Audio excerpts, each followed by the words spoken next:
Welcome to the Love School USA, where you learn that love is a matter of the brain much more than of the heart.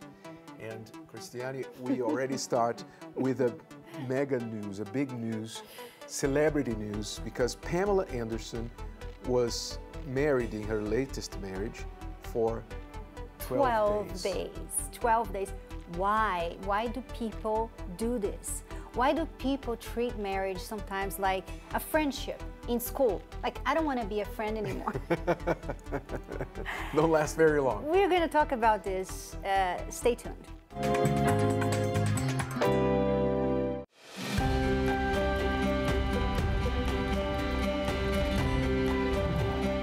Days after saying I do, Pamela Anderson calls it quits.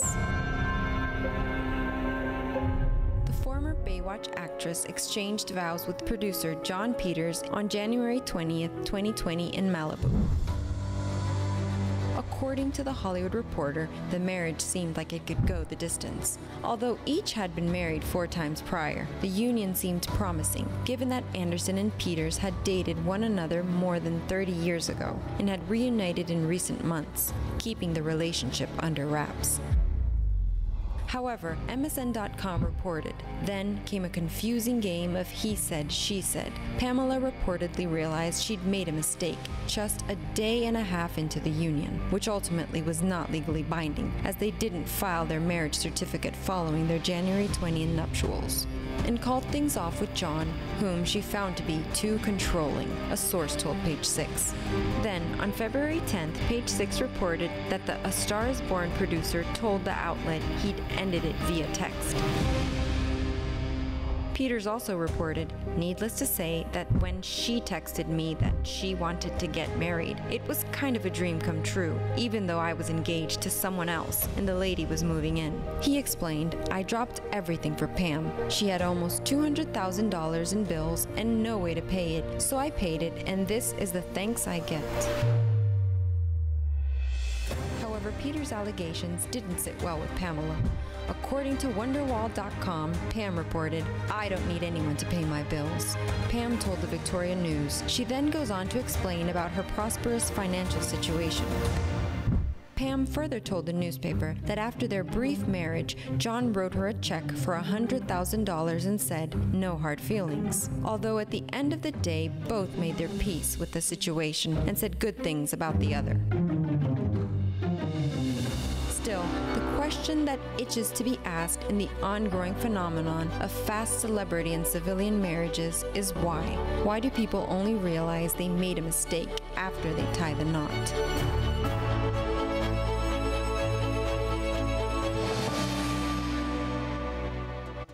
Why do people only realize they've made a mistake after they tie the knot? In this case, Pamela Anderson and Jon Peters' 5th marriage. Both of them have 4 marriages behind them. And that just comes to prove that it doesn't matter how many relationships you are in, you've been through, you don't learn. You don't learn.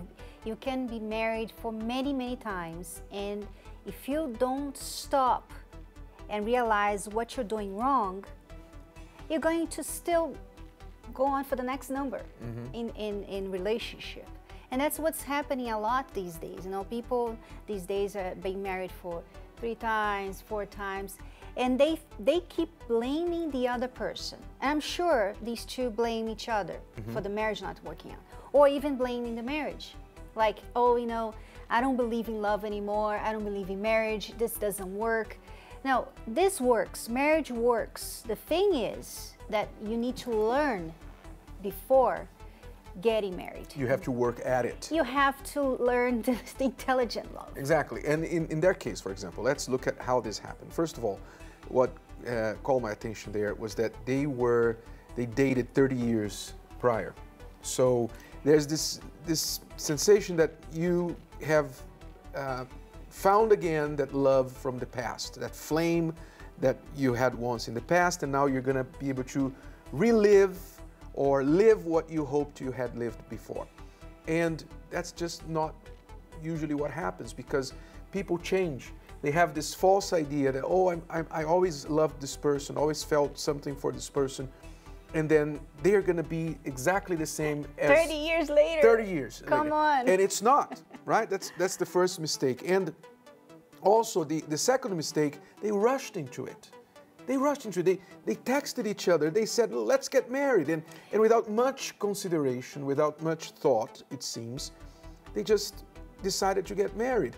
And everything you do without much planning is bound to go wrong and for you to regret later. Yeah, this idea of being impulsive in your love life. A lot of people are doing that these days. They meet each other and they just go and, you know, let's move in together. Let's move in together because let's rush this because, you know, we have to take advantage of the time we are in love, you know, as if love is going to run away from them. So they rush into relationships like that. And this intensity, this impulsiveness is making people make mistakes. Why do people realize they make a mistake only after they tie the knot? Because they didn't think, you know. You have to think, you have to ponder, you have to find out, is this person ready for me? Am I ready for this person? Am I ready to be faithful to this person for the rest of my life? Who is this person? Where is she coming from? Exactly. What is he or she bringing into the relationship? What is the family like? What are the goals? Are our goals compatible with one another? What's the personality like? What is the money situation? One of the big problems they had was that it seems that he says that he paid her some of her bills. He paid some of her bills for her, and she says no. And it seems money has been an issue there. So people rush into a marriage without using their head to evaluate, to find out what they're really getting into. And then once they are married, they start discovering things that they didn't know before. So that's a huge mistake. That's why I said in the beginning, love is a matter of the mind, of the brain, much more than of the heart. The heart just feels. And it doesn't mean that because you feel something for somebody, that it's gonna go well in a relationship with you.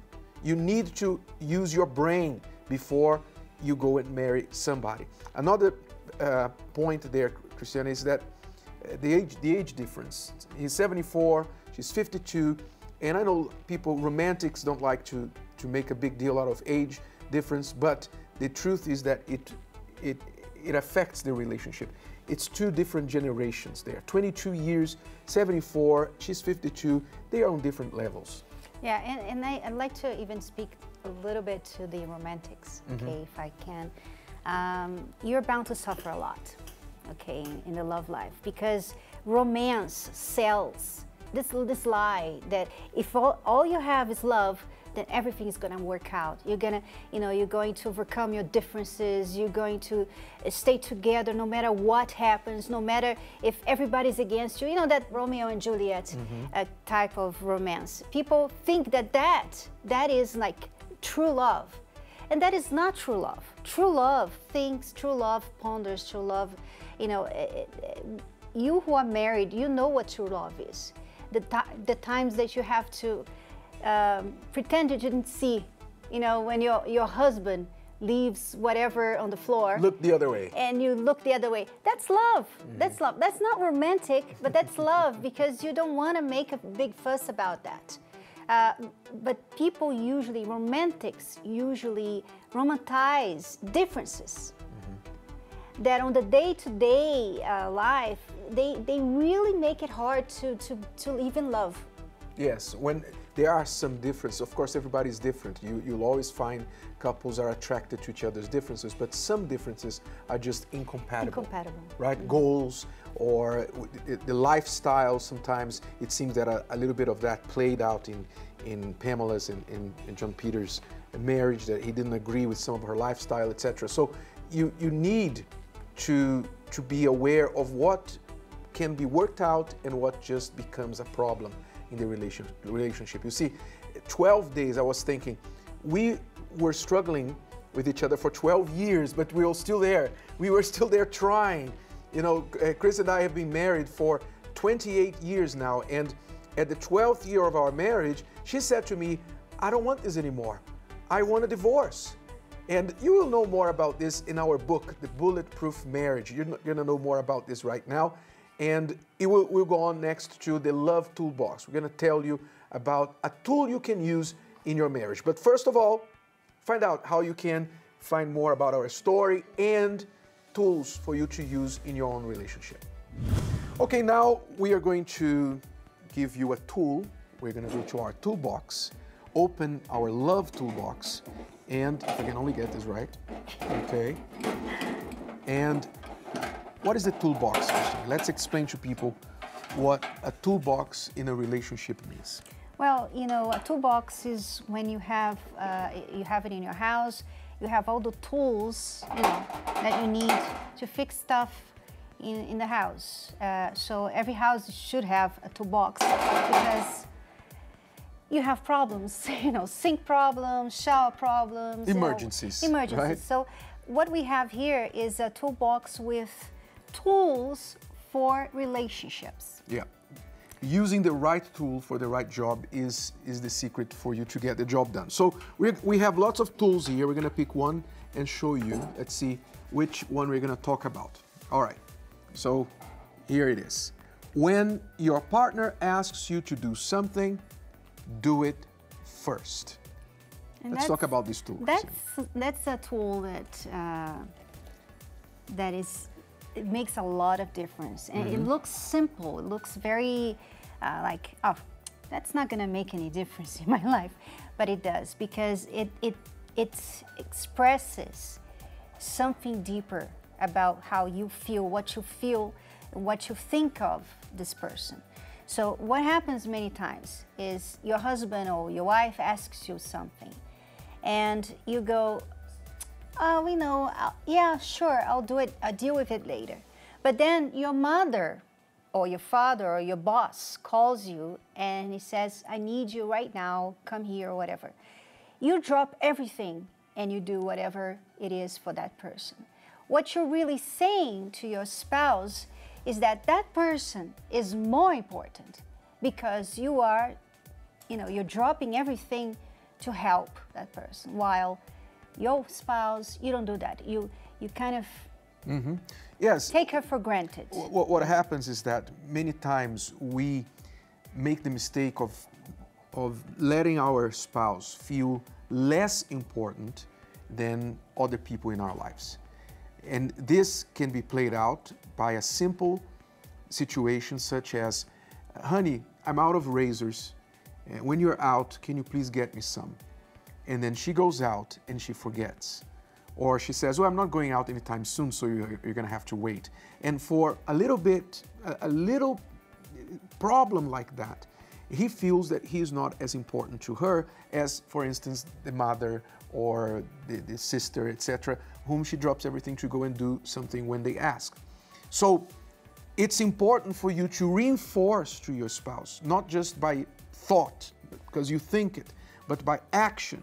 You reinforce to your spouse that he or she comes first in your life. So when he or she asks you something as a favor, do it first. At the first opportunity. You can't always drop what you're doing and do it. If you can, it's wonderful. If it's quick and easy, do it so you don't forget. But at the first opportunity, you do it, because this way you make this person feel important in your life. It shows how you feel important, that person is important for you, is a priority for you. And we do this, and we don't have this problem that many couples have that complain. You know, they complain about, you know, why you always do it for her or for him and you don't do it for me. Sometimes you complain, especially husbands, they complain a lot about this. You complain to, you know, your wife doesn't take care of you like she takes care of the children, or she doesn't give you much attention like she does to her boss, you know. But why the wife feels grudgy? She feels like, you know, you're complaining like a child. Why do you have to be like a child? This is, you know, this is my work. This is the children. You have to, you know, put yourself in your place. You know, you are an adult. You know, why are you making a big deal out of this? But the thing is that he feels inferior then the child, then the boss. He feels that's why he complains. It's not childish He at feels all. he doesn't mean anything to you. He means less to you than other people you give more attention to. All right, so here's a very important tool for your relationship toolbox. When your partner asks you for something, do it first. It will bring, it's a simple, don't despise this simple tool. It will bring a lot of peace, a lot of good feelings, good environment to your marriage, to your house, to your relationship. And we will add this tool to our Instagram. You can follow us at the Love School USA. Well, let's go now to our Love Lab. Look at the couple that we are going to counsel today, Juan Carlos and Arlette. They are in their 50s, been married for 23 years. Let's see what's going on between them, see what we can do to help. We have a lot of problems, and the girls around you, and you say hello to everybody, and you are so cute with everybody. And sometimes I think I am jealous. I don't know But you why. have to understand that maybe you think I'm flirting with someone or with a specific woman, but it's just the way I always been. That I know, I probably understand that you get jealous, because I would too, if that was the situation. So, but I think the way I act with people, and not only women, but also men, I try to be friendly. I like to have friends. I like to communicate. I like to laugh. I know. But in the past 2 times, you didn't be just nice or cute or friendly. So what are you You saying? know. What are you saying? You know. No, I don't know. You tell me. No, you know, you tell what me. about- No, I don't know. Yes, You tell me. the girl, 1 or 2 girls. Let's just stop here before she says what she meant by 2 girls. Okay, what Juan is doing here, Cristiane, is he's pulling out the card of the just the way I am. This is the way card. I am. This is the way I am, right? This is I used to use this card. I used to play this card in our marriage for 12 years. When she complained something about me, I would just say, that's the way I am. I don't know why you're complaining. You've met me this way. I was always this way. You're trying to change me. There's only one problem with this card, Juan, is that if the way you are is bad for your marriage, if the way you are hurts your wife, then you've better find a better way.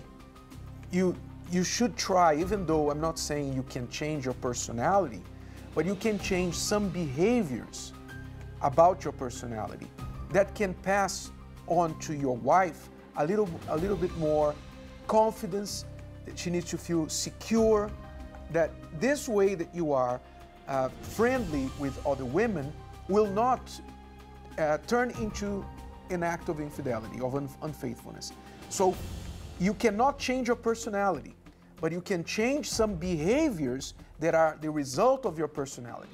You can curb, you can set some limits as to what you do. And this is very important because we do this. Juan, you are in your 50s, you have a lot of experience in life, at work, you know this for sure. When you go to work for a company and that company says, here we do things this way, not the way that you're doing it, you try to adapt to the way that company works and requires you to work because they hired you and they are paying you for you to work their way. So even though you may have learned a different way, you try to do the way of that company to keep the job. And the same thing when you're in your marriage, sometimes our way hurts our partner.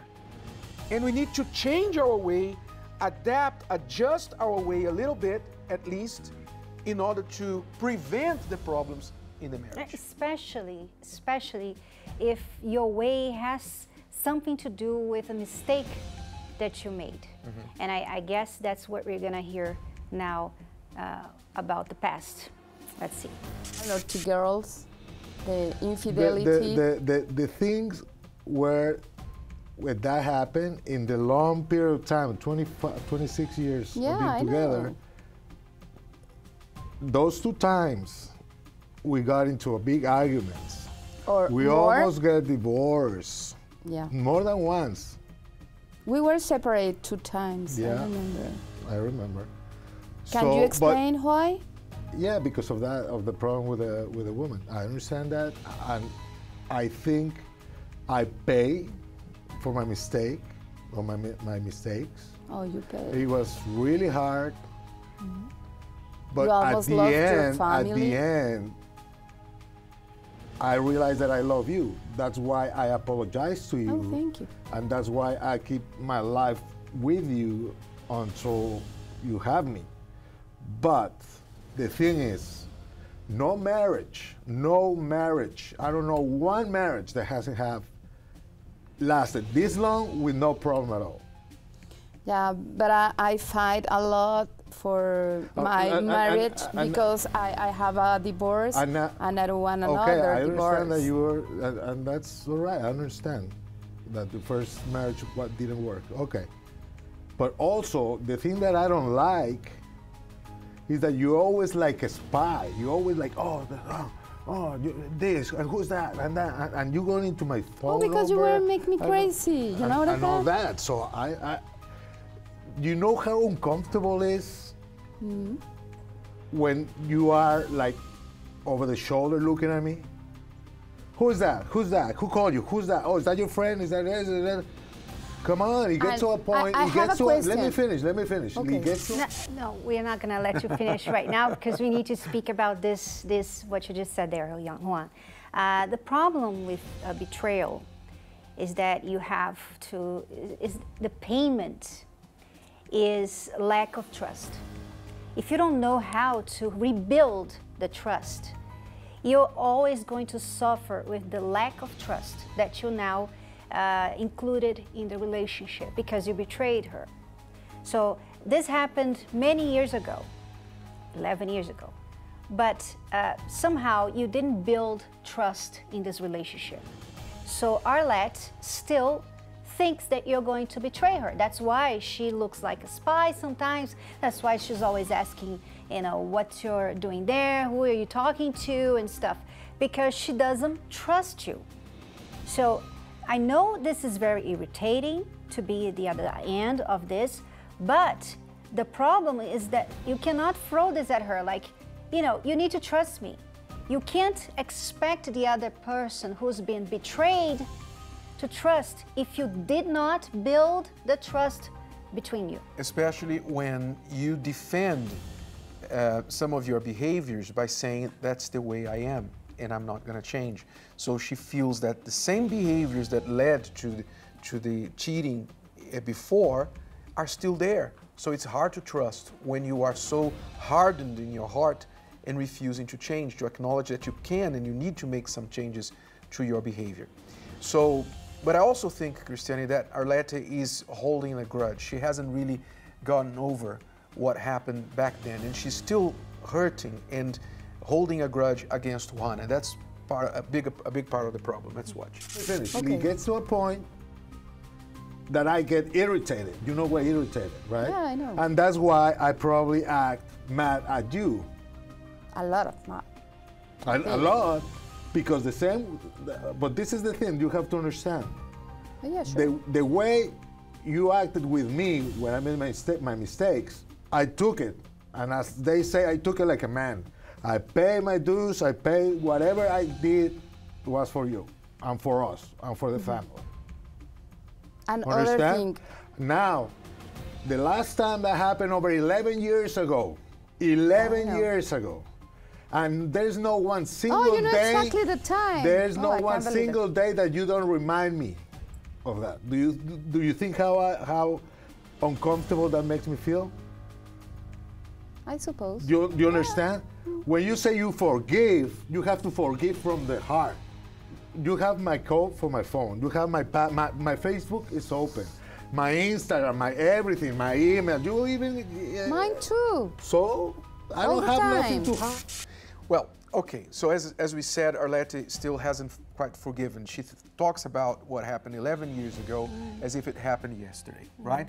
And I think she's still making him pay. I don't know exactly what he means when he says, I've paid my dues, but Arlette is still making Juan pay. Arlette, you're still making him pay. And the problem here is that he doesn't know when it's going to end. He doesn't know, when you have a debt to pay, what encourages you to pay it is that you know it's going to end. You know the balance. You know at one point you're going to be debt free. But here it seems that he's never going to be debt free, because he says he's changed a lot. It's not happened again in 11 years' time. You're still together. You chose to be together with him after the incidents, but you still hold it against him. So he's right when he says when a person forgives, it doesn't mean that he forgets or she forgets. You're never going to forget what happened. But it doesn't mean you have to remind yourself or remind him every single day. When you forgive a person, you make a conscious decision of looking forward, of rebuilding your life, rebuilding your marriage. And Arlette, this is crucial. This is really, really important for this marriage to work. You need to make a decision inside yourself. First of all, think about it this way. You decided to continue in this marriage. You said it yourself. You don't want to lose a second marriage. You decided to stay. If you decided to stay, you need to try and find a way to make it work. And it's not going to work while you're hurting and while you're reminding him constantly of the mistake he made and is not making anymore.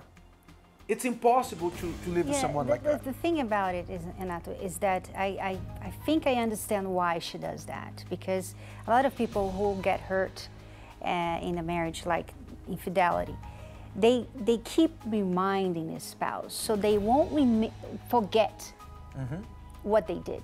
Because to try and prevent them from doing it again. They think they're going to prevent. If she holds the grudge, she's going to prevent him from doing this again. So she thinks, I need to remind him every day, I need to pay, I need to make him pay so that he will stay faithful to me. Yeah, but the medicine is worse than the disease. I know, I know. But this is how they make these arguments in their head. But it's a flawed reasoning. She needs to realize that she's afraid of him betraying her again. Yeah, but it's not by reminding him every day that you will prevent it from happening. On the opposite, you will just annoy him as you've been doing, and he may come to a point where he says, I can't take it anymore. So, Arlette, what you need to do is you need to make it very clear to him, which I think you've done, plenty of it. You need to make it very clear to Juan and say, look, there is not going to be a third time. Because if there is a third time, I'm out of this marriage. You just need to make that decision inside your mind, your heart. And Juan needs to know that. And you turn the page. And now you need to try and live the marriage that you now have, that for 11 years hasn't had that problem. So try and live in the present, for the present, and look into the future to build a different future. It's very important for you to do that. Forgiveness, Arlette, is a decision, is not a feeling. You decide, and every time you feel like going back and reminding yourself what happened, you decide back again to look forward. That's what forgiveness looks like, okay? Let's conclude watching and give the final word. You know what I hate? What? When you say you're on the phone all the time. All the time? And I say, hey, Arlette, hey, my love, hey, you, pay attention, and you ignore. But all the time? All the time. I'm working in the cell phone, really. All the time. Almost all the time. I need the cell phone. Well, I don't know. Like your partner. Exactly. You don't need to spend in some business or some things. You spend a lot of money, and I didn't say anything. Just today. I understand that. And Why? We did, it was a bad economic because we did a bad investment. Actually, it wasn't a bad investment. Someone tricked us, robbed us, okay? So we pay a lot, and this is what I admire of what happened at that time, because that's probably a very good test. Test, yeah. Because we stuck together. We didn't fight for money. We didn't fight for nothing. We just took it like a couple, a marriage couple, and say, okay, that's fine. We made a bad decision, but we both agree. And that's what I liked it. I said, okay, this is the kind of woman I want to be with the rest of my life. Yes, when I spend the money, and I think it's my money because I'm working. Yeah, very hard. I don't get mad at spending money. I get mad because you're not organized on spending money. You receive $1,000 cash or check or credit. The first thing you're like, oh, where's the $1,000? Oh, I don't know. No, but it's gone. And I said, a lot of spends. No, but you have to learn how to, and this is very important too, that really gets me mad, that you don't organize your money. You don't organize your payment. You don't organize. You organized? I try to be. I try to be very organized. Just try. But I think you are not. I'm not saying I'm the best organizer for managing money. I don't know. Yeah. But I mean, when we had money, we didn't miss nothing. We made a bad investment that we agreed. Okay, we lost everything, but now we're getting back. I mean, don't you think I like to see you well dressed, beautiful, long hair? That's money. Well, but I need to spend in my personal, you know. I'm just saying, my nails, mine. But you ask me always. I said, where is the $500 we're in the bank? Oh, I don't know, it's gone. What do you mean it's gone? Yeah, the money is gone. How do you spend it? Oh, I don't care, I don't know. Okay, two things that Juan said there, Cristiane, that he said that he hates. One was about the phone, right? The cell phone, that she stays on the phone too much. And that's important because that sounds to me like he's missing her attention, right? If she has a grudge, if she's resenting him, if she irritates him sometimes, I feel that they are not being affectionate enough. There's no intimacy enough between them. And the phone is just an easy image that he brings to his mind to say, look, I'm missing intimacy between us. Yeah, I wonder if she's doing this to punish him as well. Because, you know, when you're hurt and you have a grudge against somebody, especially your spouse, you normally want to punish that person and make that person feel somehow what you felt when he betrayed you. So when she doesn't give him attention, when she takes the money and she just uses the money for herself, like this is my money, I earned it, I do whatever I want, she's kind of saying to him, you know, you lost me and I'm gonna do whatever I want for the rest of my life, and you're gonna stay there slaving away love. You won't have me. You won't have me. I won't let you near me. I won't let you have my time, my attention. And this could be, this is being mean, Arlette. You need to balance. You said you do a lot of work on your phone. We all do nowadays. But you need to balance it. When your husband needs your attention and you want to rebuild this relationship, you need to try and balance the time you have that you spend on your phone. That's one thing. The second thing he says he hates is that she's not very organized with her finances. And I point again to the problem that they are not, they haven't gotten over the problem of the 11 years ago.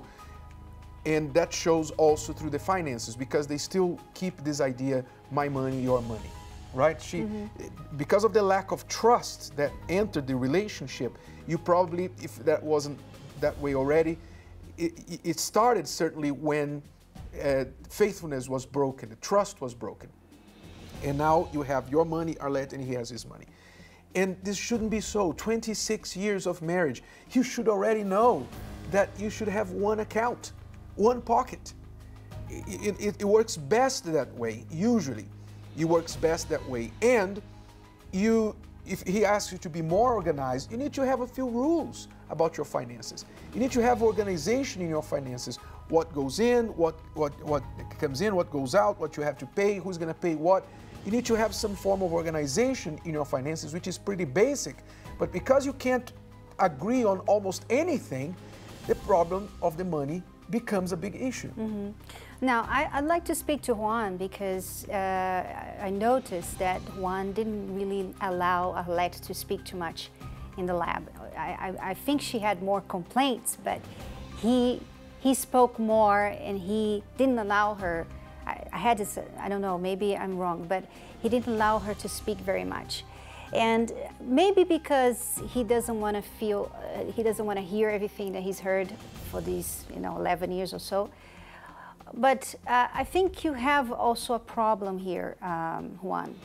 And your problem, you need to, it's not something that you can fix today. It's something that you have to start fixing, which is this insecurity that is established in your relationship. When you betrayed your wife, I know it was 11 years ago. I know you think, when am I going to be over? This was a mistake I made, I paid for it. Why do I have to talk about this? But when you made that mistake, you broke the trust in this marriage. And you said you paid for it, but maybe you paid for it being punished. Like, you know what, we're going to separate, we're going to live separate, you have to come back to the relationship little by little. Maybe you paid like that.